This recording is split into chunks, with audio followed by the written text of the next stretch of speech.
Halo teman-teman, di sini saya akan menjelaskan tentang PSAK, tujuan, jenis-jenis PSAK yang berlaku di Indonesia, serta apa saja yang diatur dalam PSAK 1. Singkatan PSAK yaitu Pernyataan Standar Akuntansi Keuangan. Definisinya itu sebuah kerangka prosedur rujukan dalam membuat laporan keuangan akuntansi. Nah, selain itu, PSAK juga merupakan pedoman bagi para akuntan untuk menjalankan pekerjaan sesuai dengan standar akuntansi yang berlaku. Karena PSAK itu sendiri berisi aturan-aturan yang berhubungan dengan kegiatan mencatat, menyusun, melakukan, dan juga menyajikan sebuah laporan keuangan. Nah, selanjutnya tuh, siapa sih yang buat PSAK? Apa tiba-tiba ada gitu aja? Nah, enggak teman-teman. Jadi, ada yang membuat PSAK, yaitu Ikatan Akuntansi Indonesia, organisasinya para akuntan di Indonesia, seperti halnya profesi lain seperti dokter, pengacara, dan lain-lain. Nah, akuntansi juga mempunyai organisasi. Yang selanjutnya ada tujuan. Tujuan penggunaan PSAK. Kenapa sih kita harus mengikuti pedoman-pedoman seperti itu? Apa nggak bisa kita yang bikin laporan keuangan gitu sesuka hati kita? Nah, jadi nggak bisa teman-teman. Kita tuh harus mengikuti pedoman ini agar laporan keuangan yang kita buat bisa dibandingkan dengan laporan keuangan sebelumnya, atau bisa juga dibandingkan dengan laporan keuangan lainnya, sehingga tercipta keseragaman dalam penyampaian laporan keuangan. Yang selanjutnya ada jenis-jenis PSAK yang berlaku di Indonesia. Yang pertama tuh PSAK umum, yaitu SAK yang berbasis IFRS atau International Financial Report Standard, yang digunakan oleh badan usaha yang memiliki akuntabilitas publik, yang artinya badan usaha tersebut telah terdaftar di pasar modal sebagai emiten. Contohnya tuh seperti perusahaan asuransi, BUMN, terus perbankan, dan perusahaan dana pensiun. Yang kedua ada PSAK etap, yaitu entitas tanpa asuransi publik. PSAK etap ini kebalikan dari sebelumnya. PSAK ini juga bentuknya lebih sederhana dibandingkan dengan PSAK umum. Karena PSAK ini ditunjukkan pada badan usaha menengah dan kecil. Bentuk penyederhanaannya itu tidak ada laporan laba rugi yang bersifat komprehensif, dan juga tidak ada penilaian untuk aset tetap dan aset tidak berwujud. Yang ketiga ada PSAK syariah. SAK ini digunakan sebagai pedoman di lembaga yang menggunakan prinsip dan kebijakan syariah dalam bisnisnya. Tetapi tetap saja standar ini tetap digunakan bersamaan dengan SAK umum yang tadi. Nah, contohnya itu ada di perbankan syariah yang membuat laporan keuangan berdasarkan SAK umum terlebih dahulu, lalu baru menggunakan PSAK syariah untuk transaksi yang berbasis syariah. Dan yang terakhir ada PSAK EMKM, yaitu entitas mikro, kecil, dan menengah. SAK ini digunakan oleh entitas yang belum memenuhi persyaratan sesuai SAK etap, dan laporan keuangan yang dibuat di PSAK EMKM ini dibuat secara ringkas dan tidak berbelit-belit, tapi tetap dalam aturan SAK EMKM itu sendiri. Nah, selanjutnya PSAK 1 juga mengatur tentang yang pertama, persyaratan bagi penyajian keuangan, yang kedua, struktur laporan keuangan, yang ketiga, persyaratan minimum, dan yang keempat, isi laporan keuangan. Oke, baik. Selanjutnya kita akan membahas tentang perbedaan PSAK 1 2009 dengan PSAK 1 tahun 2013. Perubahan pada PSAK 1 dilatar belakangi oleh pertama, Perbaikan dengan penggunaan istilah yang tepat. Kedua, pengaruh penggunaan PSAK lain yang belum dikeluarkan pada tahun 2009. Yang ketiga, mengikuti perubahan terakhir IAS 1 tahun 2010, di mana pemisahan penghasilan komprehensif lain dan penyajian informasi komparatif. Dan yang keempat, sinkronisasi dengan IAS dalam bentuk formatnya. Kelima, pendekatan penyajian standar dengan revisi, yaitu tidak menyajikan ulang semua standar. Keenam, efektif berlaku pada 1 Januari 2015 dan tidak ada penerapan dini. Terakhir, terdapat perbedaan IAS 1 dengan PSAK 1. Berikut disajikan lebih mendetail perubahan pada apa saja yang terdapat dalam PSAK 1 2013 dengan PSAK 1 2009. Pertama, pada hal judul laporan. Pada PSAK 1 2013, laporan laba rugi dan penghasilan komprehensif lain. Sedangkan judul laporan pada PSAK 1 2009 yaitu laporan laba rugi komprehensif. Definisi. Pada PSAK 1 2013, definisinya memberikan laba rugi, pemilik, material, penyesuaian reklasifikasi, tidak praktis, dan total penghasilan komprehensif. Sedangkan pada PSAK 1 2009 tidak memberikan definisi tersebut. Yang ketiga, PSAK 1 2013 tentang komponen laporan keuangan. Disajikan laporan posisi keuangan, laporan laba rugi dan penghasilan komprehensif lain, laporan perubahan ekuitas, laporan arus kas, catatan atas laporan keuangan, dan yang terakhir informasi komparatif. Sedangkan pada PSAK 1 2009 disebutkan bahwa komponen laporan keuangan terdiri dari laporan posisi keuangan, laba rugi komprehensif, perubahan ekuitas, arus kas, dan catatan atas laporan keuangan. Jadi bisa dilihat bahwa perbedaannya pada PSAK 1 2009 tidak disajikan tentang laporan keuangan informasi komparatif. Mengenai informasi komparatif, pada PSAK 1 2013 menambahkan persyaratan penyajian dan pengungkapan mengenai informasi komparatif minimum dan informasi komparatif tambahan. Sedangkan pada PSAK 1 2009 tidak terdapat pengaturan tentang hal informasi komparatif. Yang terakhir, penyajian penghasilan komprehensif lain. Nah, pada PSAK 1 2013 disajikan berdasarkan kelompok pos-pos yang akan direklasifikasikan ke laba rugi dan pos-pos yang tidak akan direklasifikasikan ke laba rugi. Sedangkan pada PSAK 1 2009 disajikan dalam kelompok penghasilan komprehensif lain. Selanjutnya, saya akan menjelaskan tujuan dan komponen laporan keuangan. Menurut PSAK nomor 1 tahun 2015, laporan keuangan merupakan penyajian terstruktur dari posisi keuangan dan kinerja keuangan suatu entitas. Tujuan dari laporan keuangan itu sendiri ialah untuk memberikan informasi mengenai posisi keuangan, kinerja keuangan, dan arus kas entitas yang bermanfaat bagi sebagian besar kalangan pengguna laporan dalam pembuatan keputusan ekonomi. Laporan keuangan itu sendiri memiliki beberapa komponen. Di sini saya akan menjelaskan 5 komponen dalam laporan keuangan. Yang pertama, laporan posisi keuangan atau neraca pada akhir periode. Yang kedua, laporan laba rugi dan penghasilan komprehensif lain dalam satu periode. Yang ketiga adalah laporan perubahan modal atau ekuitas dalam satu periode. Yang keempat adalah laporan arus kas, dan yang terakhir adalah catatan atas laporan keuangan. Yang pertama adalah laporan posisi keuangan atau neraca. Secara umum, neraca berfungsi untuk menilai resiko-resiko terkait perusahaan serta prospek arus kas masa depan yang akan dihasilkan sebuah perusahaan.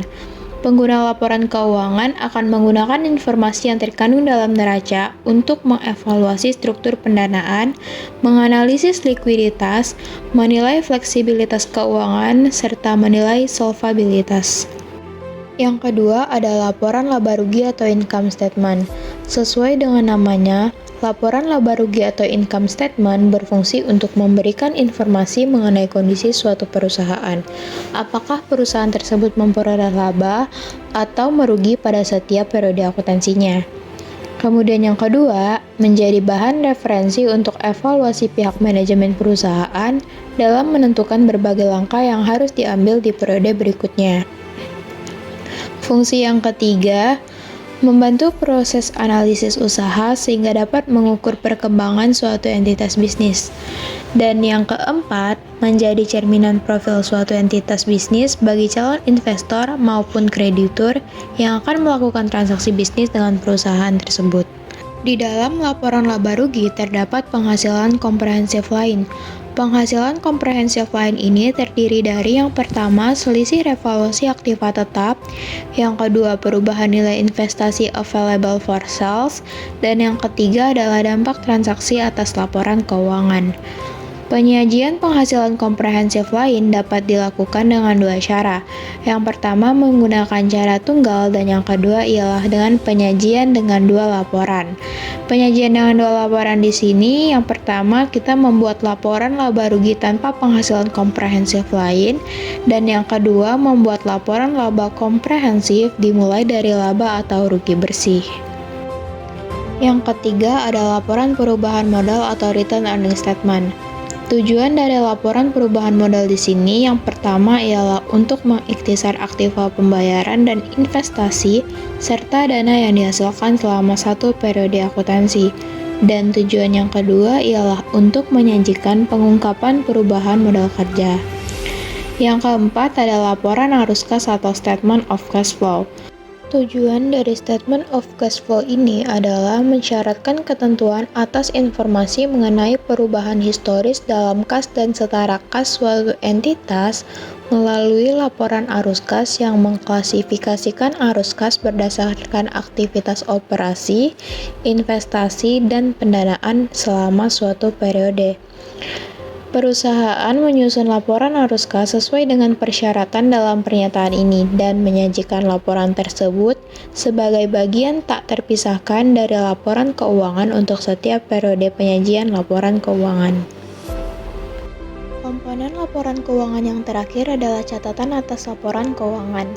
Catatan atas laporan keuangan merupakan bagian dari laporan keuangan yang menyajikan informasi tambahan atas pos-pos di dalam laporan posisi keuangan atau neraca, laporan laba rugi komprehensif, laporan perubahan ekuitas, dan laporan arus kas. Catatan laporan atas keuangan itu sendiri memiliki beberapa fungsi.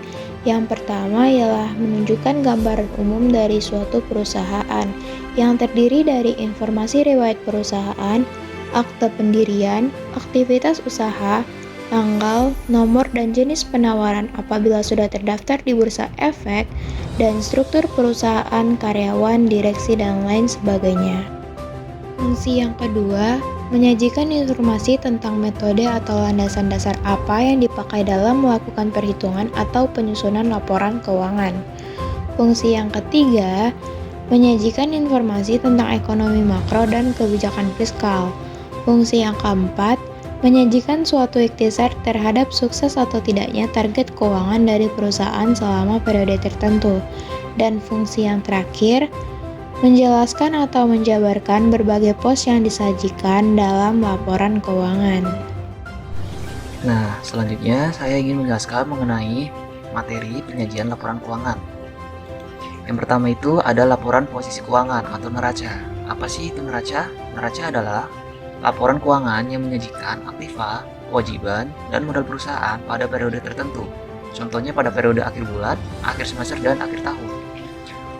Untuk neraca itu sendiri mempunyai beberapa unsur. Yang pertama itu ada aktiva, yang kedua ada kewajiban, yang ketiga ada modal. Untuk aktiva itu sendiri mempunyai dua golongan. Yang pertama itu ada aktiva lancar dan aktiva tidak lancar. Sedangkan untuk unsur yang kedua adalah kewajiban, sama halnya seperti aktiva, kewajiban atau hutang dibagi menjadi dua, yaitu hutang jangka pendek dan hutang jangka panjang. Dan unsur yang terakhir adalah ekuitas, yang merupakan modal dari pemilik perusahaan itu sendiri. Untuk persamaan dasar akuntansinya, aktiva sama dengan kewajiban ditambah dengan modal, yang berarti besaran aktiva harus sama besarnya dengan kewajiban ditambah dengan modal. Untuk selanjutnya, berikut adalah penyajian posisi keuangan. Di sini terdapat contoh neraca Eva Salon pada 31 Desember 2005. Di sini besaran aktiva lancarnya itu sebesar Rp14.750.000. Sedangkan untuk aktiva tetapnya itu sebesar Rp11.700.000, sehingga dapat ditotalkan jumlah aktiva sebesar Rp26.450.000. Sedangkan untuk kewajibannya, jumlah hutang lancarnya sebesar Rp2.670.000 dan ditambah dengan modal sebesar Rp23.780.000, sehingga dapat dijumlahkan kewajiban ditambah dengan modal sebesar Rp26.450.000. Jadi di sini besaran aktivanya sama besarnya dengan jumlah kewajiban ditambah dengan modal, yaitu sebesar Rp26.450.000. Selanjutnya, itu terdapat laporan laba rugi atau income statement. Laporan laba rugi adalah suatu laporan keuangan yang di dalamnya menjelaskan tentang kinerja keuangan suatu entitas bisnis dalam suatu periode akuntansi. Di sini terdapat beberapa elemen dari laba rugi itu sendiri. Yang pertama itu ada pendapatan atau revenue, yang kedua ada kewajiban atau expense, yang ketiga ada keuntungan atau profit, dan yang keempat itu ada kerugian atau loss. Nah, untuk bentuk penyajiannya, laporan laba rugi itu terdapat dua. Yang pertama itu ada single step dan yang kedua ada multiple step. Apa sih bedanya itu? Untuk single step itu, alasan suatu perusahaan menggunakan bentuk laporan single step ini biasanya karena formatnya lebih sederhana dan mudah dibaca. Selain itu, penggunaan laporan dalam bentuk single step ini karena perusahaan belum menyadari adanya laba. Sedangkan untuk multiple step itu sendiri bentuk laporan laba rugi di mana di dalamnya terdapat beberapa langkah dan dalam menentukan keuntungan bersih perusahaan. Inti dari laporan multiple step itu sendiri adalah pengelompokan akun beban dan pendapatannya itu secara terpisah. Nah, yang selanjutnya itu ada laporan perubahan modal atau retained earnings.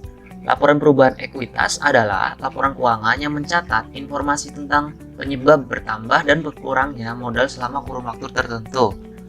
Di sini penyajiannya terdapat contoh PT ABC untuk periode 31 Desember 2011. Jadi untuk mendapatkan retained earning itu sendiri dari modal awal ditambahkan dengan laba, ditambah juga dengan setoran modal jika ada, kurang dengan rugi, dividen, dan penarikan modal, sehingga didapatkan modal akhirnya atau return earnings-nya itu per 31 Desember 2011-nya. Untuk selanjutnya itu terdapat laporan arus kas atau statement of cash flow. Cash flow adalah laporan keuangan yang berisi tentang informasi penerimaan dan pengeluaran kas dalam sebuah perusahaan pada periode waktu tertentu. Karenanya, laporan keuangan arus kas dapat digunakan untuk melacak pemasukan dan pengeluaran dari seluruh kegiatan perusahaan. Di sini terdapat penyajiannya sebagai berikut: Bob's Donut Coffee Cash Flow Statement per 31 Januari 2020. Jadi, untuk cash flow itu sendiri terdapat 3 aktivitas. Yang pertama itu ada aktivitas operasi atau operating activities, yang kedua ada investing activities atau aktivitas investasi, dan yang ketiga ada aktivitas pendanaan atau financing activities. Untuk aktivitas operasi itu sendiri adalah laporan arus kas yang terdiri dari kegiatan operasional perusahaan. Sedangkan aktivitas investasi ini berkaitan dengan aktivitas arus kas yang dihasilkan dari penjualan ataupun pembelian aktiva tetap. Sedangkan untuk aktiva pendanaan atau financing activities merupakan aktivitas kas yang berasal dari penambahan modal dari perusahaan itu sendiri. Selanjutnya ada pengguna laporan keuangan. Siapa sih pengguna laporan keuangan itu? Jadi pengguna laporan keuangan dibagi menjadi 2. Yang pertama itu ada pihak internal dan yang kedua ada pihak eksternal.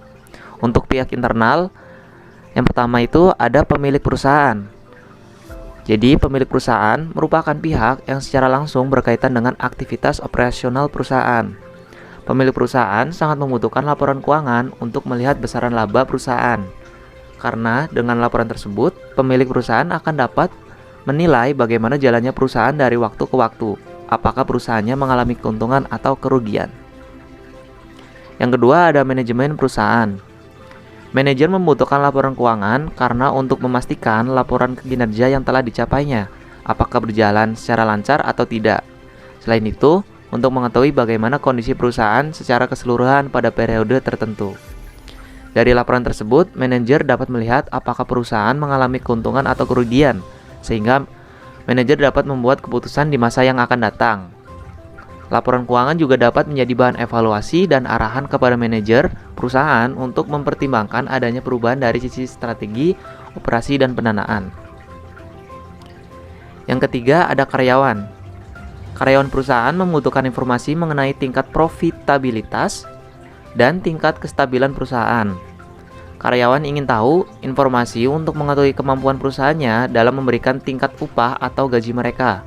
Karyawan juga ingin tahu tentang informasi kesempatan kerja dan informasi manfaat pensiun. Nah, masuk ke pengguna laporan keuangan pihak eksternal, yang pertama itu ada investor. Seorang investor atau penanam modal dalam perusahaan berkepentingan mengetahui hasil dari investasi mereka, serta memutuskan apakah mereka tetap akan menjadi investor, mengurangi jumlah kepemilikan saham, atau bahkan menarik diri dari perusahaan. Mereka juga tertarik dengan informasi mengenai kemampuan perusahaan dalam membayar dividen bagi mereka. Yang kedua ada pelanggan. Pelanggan berkepentingan dengan informasi mengenai kelangsungan hidup perusahaan, terutama misalnya mereka terlibat perjanjian jangka panjang atau bergabung dengan perusahaan. Yang ketiga ada pemasok. Pemasok ingin berurusan dengan perusahaan yang memiliki kesehatan keuangan yang baik. Dengan demikian, mereka juga menjadi bagian dari pengguna laporan keuangan dan membuat keputusan dalam pemberian kredit kepada perusahaan. Yang keempat, ada kreditur atau pemberi pinjaman. Seperti halnya pemasok, pemberi pinjaman atau kreditur juga berkepentingan dengan laporan keuangan yang bisa memberikan informasi bagi mereka apakah pinjaman yang telah mereka berikan juga bunganya bisa terbayarkan saat jatuh tempo nanti. Pemberi pinjaman ini biasanya bisa berupa bank atau lembaga bukan bank, atau individu dan entitas lainnya. Dan yang terakhir ada otoritas pajak dan pemerintah. Otoritas pajak dan pemerintah berkepentingan dengan alokasi sumber daya dan oleh karenanya berkepentingan dengan aktivitas suatu perusahaan. Dan mereka membutuhkan informasi untuk menetapkan kebijakan pajak dan sebagai dasar untuk menyusun statistik pendapatan nasional dan statistik lainnya. Ya, selanjutnya saya akan menjelaskan tentang penerapan PSAK 1 pada perusahaan Unilever Indonesia.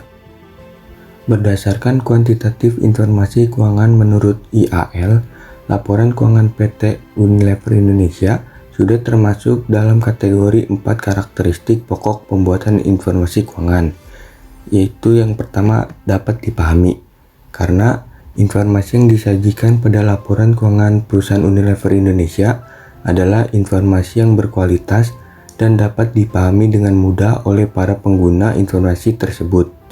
Yang kedua adalah relevan, karena kaitannya dengan transaksi yang bersangkutan, data yang tidak perlu diungkapkan dan tidak ada kaitannya dengan kegiatan perusahaan tidak perlu disajikan.